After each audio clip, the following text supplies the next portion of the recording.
arahkan ke depan. Ya, selamat datang rekan-rekan dari Lampung ya. Ya, dapat kabar dari Pak Joko katanya dari Lampung. Ya, kemarin dari Palangkaraya 12-15 orang ya dari Palangkaraya. Kemudian hari Rebo kemarin hari Rebo dari Sorong Papua. Jadi sekarang ya puji Tuhan ya. Ada selain dari Solo yang jauh ada?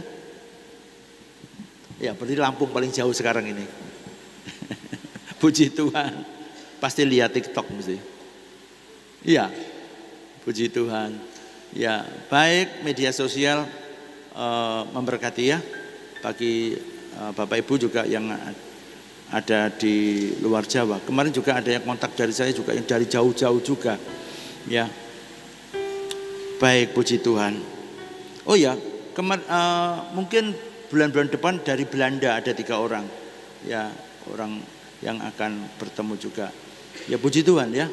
Jadi kita terus berdoa agar medsos benar-benar memberkati banyak orang sehingga banyak orang juga disembuhkan Tuhan, dipulihkan Tuhan. Karena sayang kalau mujizat tidak bisa dinikmati oleh banyak orang. Ya. Nanti Bapak Ibu yang ingin didoakan, ya saya pribadi kita konseling boleh kumpul di sini ya. Tapi saya minta waktu 5 menit untuk saya mau bicara dengan para penginjil terlebih dahulu. Ya, baik firman Tuhan hari ini berjudul wanita yang mengalami transformasi, yaitu Yokebed. Ya, wanita yang mengalami transformasi yaitu Yokebed. Siapa itu Yokebed? Ada yang tahu? Siapa Yokebed? Ayo cepat. Saya hitung sampai 3, saya beri hadiah. Ibu Musa katanya. Tunggu ya, nanti saya beri hadiah. Ya, Ibu Musa. Ya, kita akan belajar siapakah Ibu Musa, Ibu Nabi Musa, ya Ibu Musa. Ya, jadi yuk kita lihat terlebih dahulu dalam Keluaran pasal 2 ayat 1 sampai 10. Ya, silakan bisa bantu saya membaca. Keluaran pasal 2 ayat 1 sampai 10. Ya, sebentar. Ya. Oke.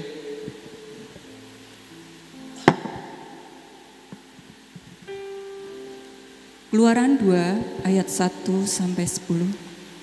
Dengan perikop Musa lahir dan diselamatkan.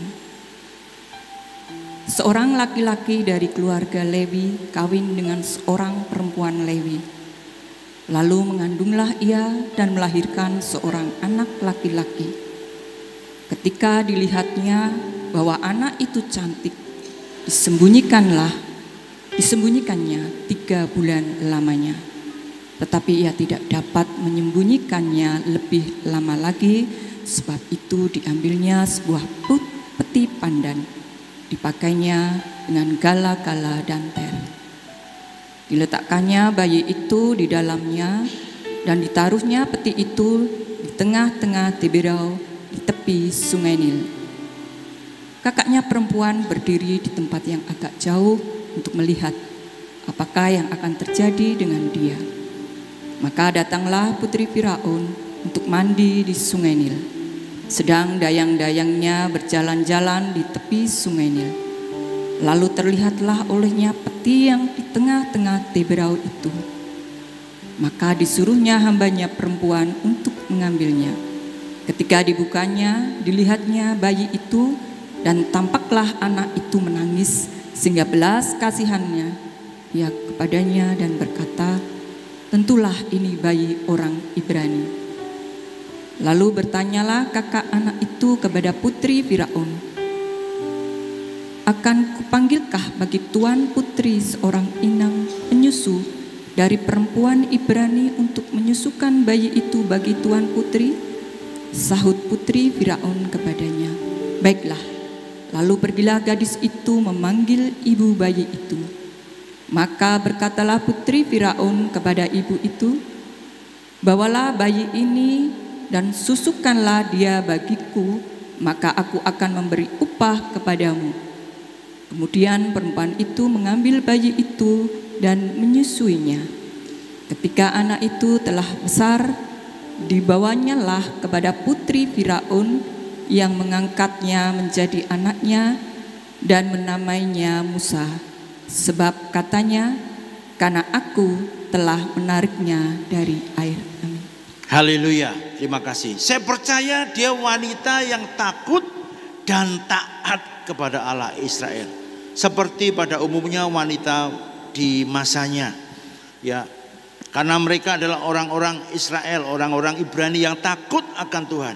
Tetapi ada suatu perbuatan yang menjadikan saya memasukkan dia kepada salah satu wanita yang mengalami transformasi dalam hidupnya. Ya, tapi kita akan cari tahu dulu apa arti kata Yokebed. Kalau kita melihat Yokebed itu dalam bahasa Ibrani Yokebed, ya. Ya. Artinya Yahweh adalah kemuliaan. Alkitab mengatakan dia istri daripada Amram. Kalau kita mempelajari ayat yang lain dalam Keluaran 6 ayat 19, kita menjumpai ternyata Amram dan Yokebed itu adalah sepupu. Ya, jadi perkawinan antar sepupu.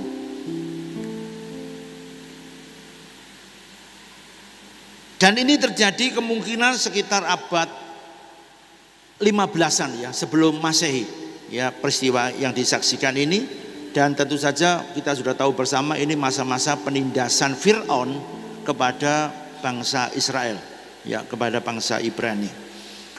Kenapa saya memasukkan dia seorang wanita yang mengalami transformasi dari wanita yang biasa, wanita yang sederhana, tetapi melakukan suatu tindakan yang mendampai bahkan seluruh dunia, tidak hanya bangsa Israel saja, bahkan dikenang dari masa ke masa. Semua yang dilakukannya ini menjadi tonggak penyelamatan bangsa Israel dari perbudakan tanah Mesir. Saya melihat yang pertama adalah apa? Dia seorang wanita yang mempunyai iman yang teguh kepada Allah Israel. Ya, yang pertama adalah apa? Dia memiliki iman yang teguh kepada Allah Israel. Lalu Fir'aun memberi perintah kepada seluruh rakyatnya, lemparkanlah segala anak laki-laki yang lahir bagi orang Ibrani ke dalam sungai Nil. Tetapi segala anak perempuan biarkanlah hidup. Keluaran 1 ayat 22. Ini menunjukkan iman yang begitu teguh kepada Allah. Bahkan di tengah situasi yang penuh dengan tekanan dan mara bahaya maut, Yokebed tidak takut pada ancaman manusia, kepada ancaman Fir'aun. Ia percaya bahwa Allah akan melindungi dan memelihara keluarganya dan anaknya. Suatu iman kepada Allah yang diwariskan oleh nenek moyangnya Abraham, Ishak dan Yakub. Ini suatu teladan yang luar biasa bagi kita. Kita mengerti kebenaran ini, kita mengerti bagaimana iman diwariskan dari turun-temurun antara Abraham, Ishak, Yakub sampai kepada Kristus, kepada Bapa gereja mula-mula dan sampai kepada kita. Tetapi kadang ketika kita menghadapi persoalan, menghadapi hidup yang menekan, kemudian kita kehilangan iman. Kita tidak percaya lagi. Banyak orang saya katakan percaya Yesus menyembuhkanmu, saya percaya pastor. Tapi kemudian beberapa saat kemudian dia mengatakan kepada saya sembuh normal enggak sih? Itu namanya tidak percaya. Saya sudah mendoakan di dalam nama Tuhan Yesus Kristus engkau sembuh. Sudah ditumpangi tangan, bahkan sudah didoakan. Kemudian ibadah selesai, kemudian maju lagi ke depan. Pak, tolong doakan saya. Loh, tadi kan sudah didoakan. Kadang-kadang kita bisa kehilangan iman. Baru saja kita percaya menggebu-gebu, tapi sekejap kemudian kita kehilangan iman. Tidak lagi percaya. Kondisi lingkungan kemudian menyebabkan kita tidak percaya lagi. Bapak sembuh ya, sembuh ya, sembuh ya. Ya, aku sembuh. Aku pasti sembuh. Nah, ketika kemudian keluar dari gereja menghadapi suatu sedikit ya masalah bersinggungan dengan kesehatannya, kemudian aku sakit lagi.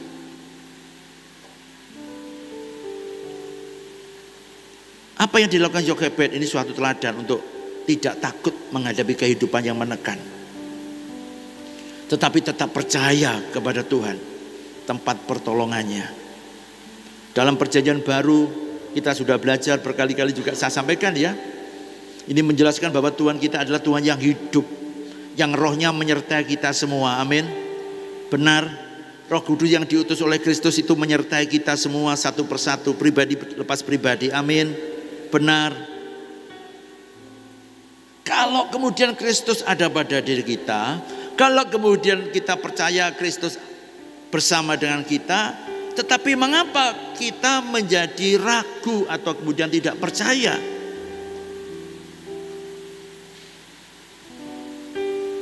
Untuk melihat mujizat diperlukan iman yang teguh kepada Allah.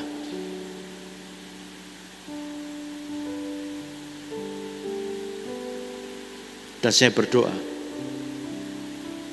kita semua memiliki iman yang sungguh-sungguh kuat, teguh, dahsyat. Yang kedua, apa yang dapat kita pelajari? Bagaimana Yokebed ini dikatakan bertransformasi dari wanita yang sederhana kemudian menjadi wanita yang sedemikian luar biasa, berani, memberkati, ya apa yang dia kerjakan sampai hari ini menjadikan teladan bagi kita semua. Yang kedua adalah apa? Berani yang menyelamatkan. Itu yang dilakukan oleh Yokebed. Yang pertama adalah dia memiliki iman yang teguh kepada Allah. Yang kedua adalah berani yang menyelamatkan. Keluaran 2 ayat 2, lalu mengandunglah ia dan melahirkan seorang anak laki-laki. Ketika dilihatnya bahwa anak itu cantik, disembunyikannya 3 bulan lamanya. Pada waktu kemudian Fir'aun mengatakan semua anak laki-laki orang Ibrani, orang Israel itu ya supaya dibuang ke Sungai Nil. Lalu apa? Yokebed ini mengandung, kemudian melahirkan seorang anak yang dikatakan di dalam Alkitab dikatakan cantik. Ya, bayi itu cakep. Kemudian si ibu ini atau Yokebed kemudian menyembunyikannya selama 3 bulan lamanya. Jadi kalau anak 3 bulan ini lucu-lucunya ya, anak 3 bulan. Karena anak mulai bertumbuh tidak bisa lagi disembunyikan. Lalu dia menganyam. Ya. Dikatakan di sini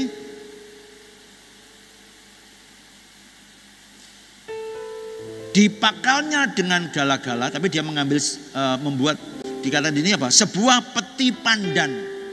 Ya, itu kalau pandan itu banyak ya, banyak di pinggir-pinggir laut, pinggir sungai itu biasanya banyak sekali. Ya, kemudian dipakalnya dengan gala-gala dan ter.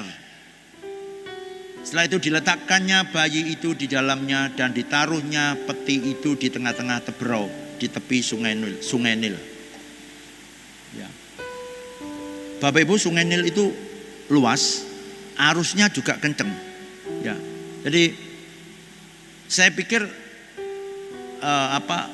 arusnya itu pelan begitu ya. Tapi pada waktu saya di sana saya lihat kenceng juga Bapak Ibu. Ya, sehingga kapal yang saya tumpangi itu ya ketika mengikuti arus cepat, kemudian menikungnya untuk kembali lagi ke dermaga itu lama sekali. Ya karena itu arusnya kenceng. Ya pakai kapal besar ya bermotor. Ya.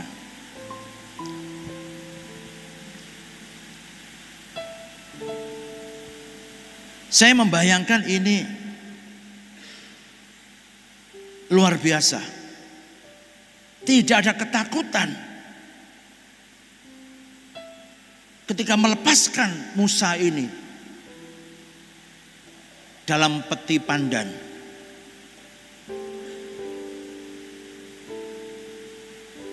Dari wanita yang lemah, ia berubah menjadi seorang yang berani.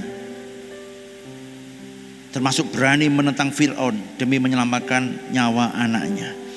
Ia mempertaruhkan segalanya karena kasih sayangnya kepada Musa anaknya. Meski dia tahu menyembunyikan anak laki-laki ini bisa berakibat fatal, ya, ancam bunuh, kematian bagi dia dan seisi rumahnya. Yokebed berani bertindak dan melawan penentang Allah. Bapak Ibu Saudara sekalian, terkadang diperlukan suatu keberanian, ya, untuk mempersiapkan jalan bagi rencana dan rancangan Allah ini bisa terjadi. Termasuk Tuhan merancangkan gereja ini. Sudah saya sampaikan, saya menolak untuk menggembalakan dan mendirikan gereja yang namanya Milenium Damai. Ya, Bapak Ibu tahu ya, karena saya menolak anak saya mati.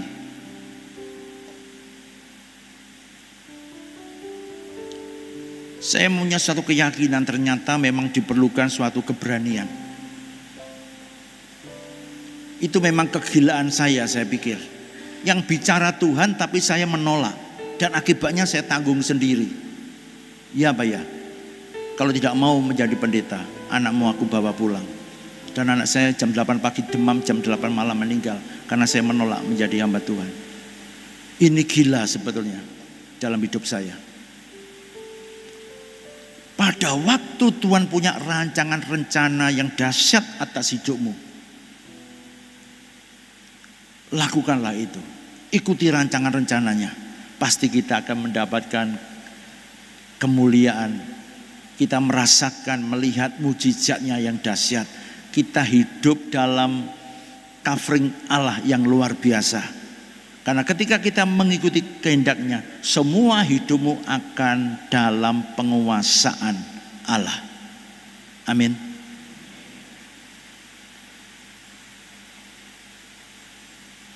Betapa banyaknya martir pada waktu mulai gereja ini berdiri, ya. Banyak orang yang mati karena kekristenan muncul di sekitar abad-abad awal. Mereka tidak takut bersaksi dan memberitakan Injil walau kematian di hadapan mereka. Kondisi yang tidak nyaman sedikit saja terkadang membuat kita menyerah. Kondisi yang nyaman sedikit saja membuat kita takut untuk mengabarkan Injil. Kita tergopoh-gopoh untuk mengakhiri. Kita mau cut untuk tidak mengabarkan Injil. Kita belajar dari Yokebed. Kalau Bapak Ibu berani, beranilah sekalian. Kalau Bapak Ibu takut, mundurlah. Tapi ketika Bapak Ibu berjalan sesuai dengan firman Tuhan, berani berjalan sesuai dengan firman Tuhan, maka Bapak Ibu akan melihat kemuliaannya dinyatakan. Kondisi yang tidak nyaman ini kadang-kadang membuat kita gampang menyerah, seperti saya katakan. Dan keberanian Yokebed adalah api yang menghangatkan kita untuk berani menyelamatkan orang-orang yang kita kasih dari maut iblis. Di sekitar kita banyak orang yang belum diselamatkan.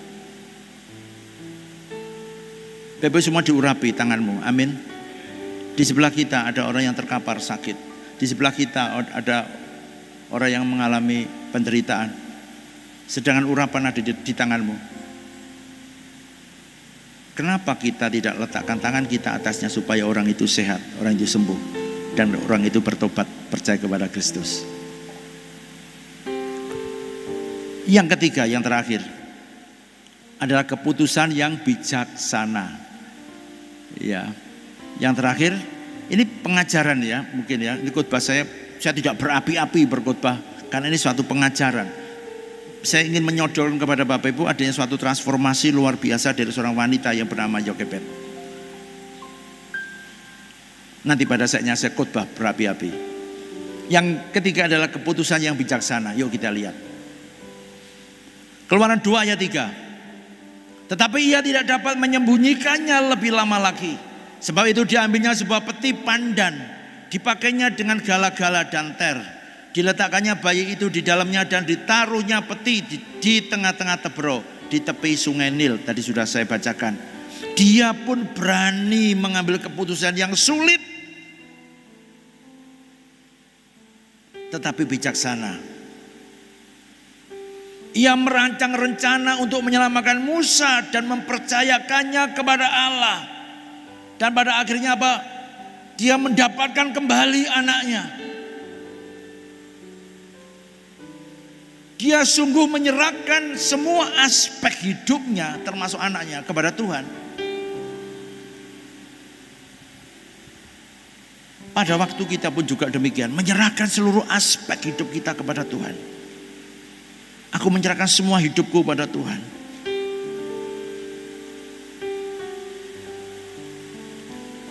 Maka kita akan mendapatkan kembali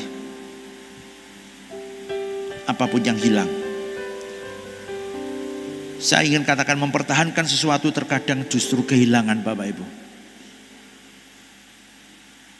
Tetapi menyerahkan sepenuh-penuhnya hidup kita kepada Tuhan, maka kita akan mendapatkannya.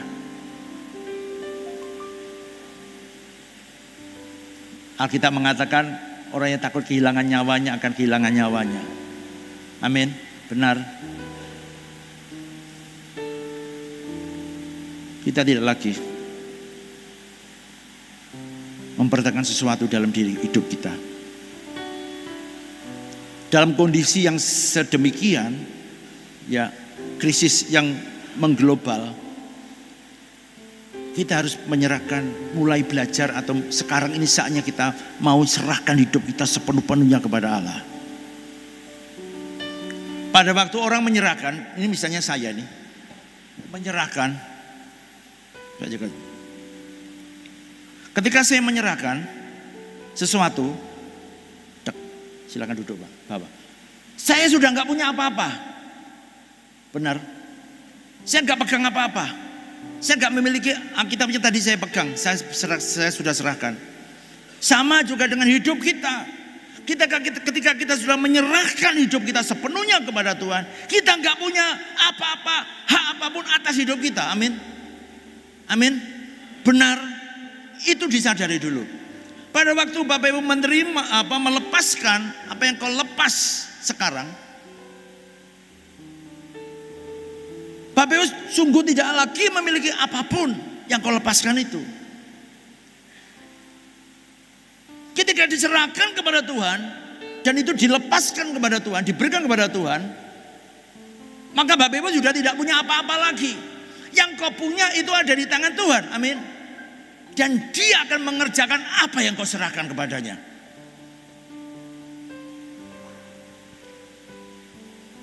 Seseorang diskusi dengan saya tentang pasangan hidup. Saya katakan, ya memang ada seorang yang harus diizinkan untuk melajang supaya melayani Tuhan dan mengasihi Tuhan lebih. Tapi ada seorang yang diizinkan Tuhan untuk menikah. Saya katakan begitu. Tapi ya tentu kita harus berdoa, apakah hidupmu hidup yang melajang atau menikah. Tapi saya katakan begini, serahkan khawatirmu itu kepada Tuhan. Mau? Mau. Saya ajak berdoa, Tuhan, aku mau serahkan hidupku ke dalam tangan kuat kuasa-Mu. Saya percaya ketika dia menyerahkan hidupnya itu kepadanya, dan Tuhan sendiri yang akan melihat yang kau serahkan, kerinduanmu untuk memiliki pasangan hidup, kerinduanmu untuk melayani Tuhan dengan sepenuh waktu, kerinduanmu untuk ini, kerinduanmu untuk itu, dan itu diberikan kepadamu. Karena hak itu tidak ada padamu lagi, tapi hak yang terbaik itu sudah di tangannya, dan Dia akan memberikan yang terbaik, yang dahsyat untuk kita. Bisa dimengerti? Apakah saya terlalu sulit ngomongnya atau terlalu bulet-bulet? Tapi saya berdoa ini bisa dimengerti.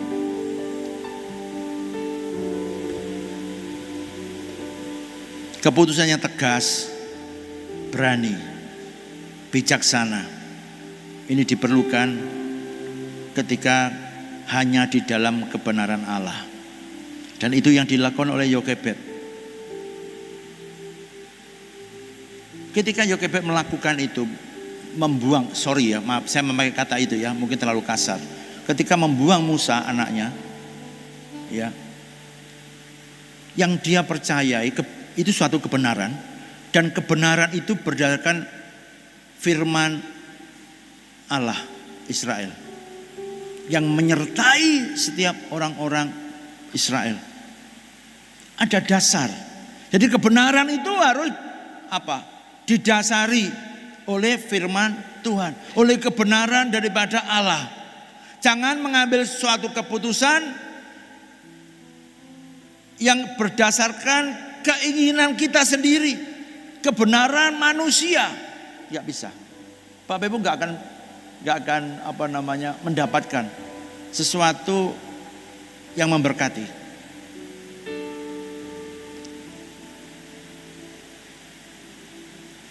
Contoh, saya sering katakan ya, kalau di saat persembahan Markus 11:24.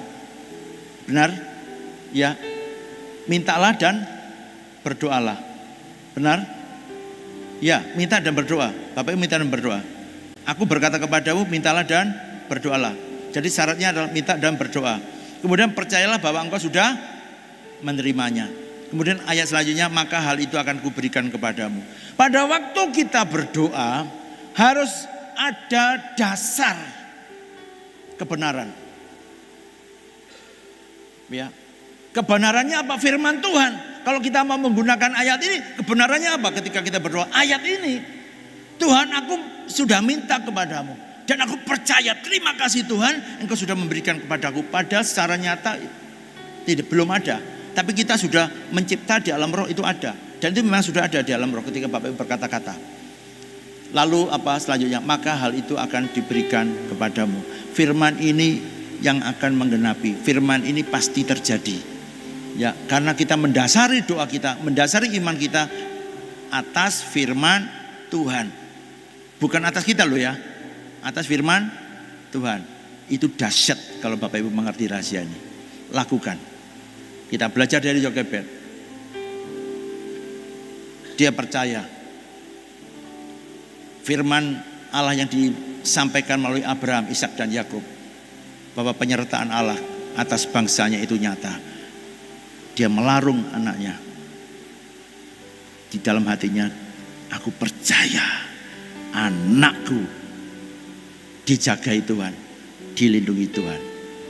Dan dia tidak mempertahankan sesuatu yang dia miliki, menyerahkan sepenuh-penuhnya kepada Allah, dan dia mendapatkannya. Anaknya tidak mati, tapi anaknya dipakai luar biasa untuk menyelamatkan bangsanya. God bless you. Semuanya bagi berdiri.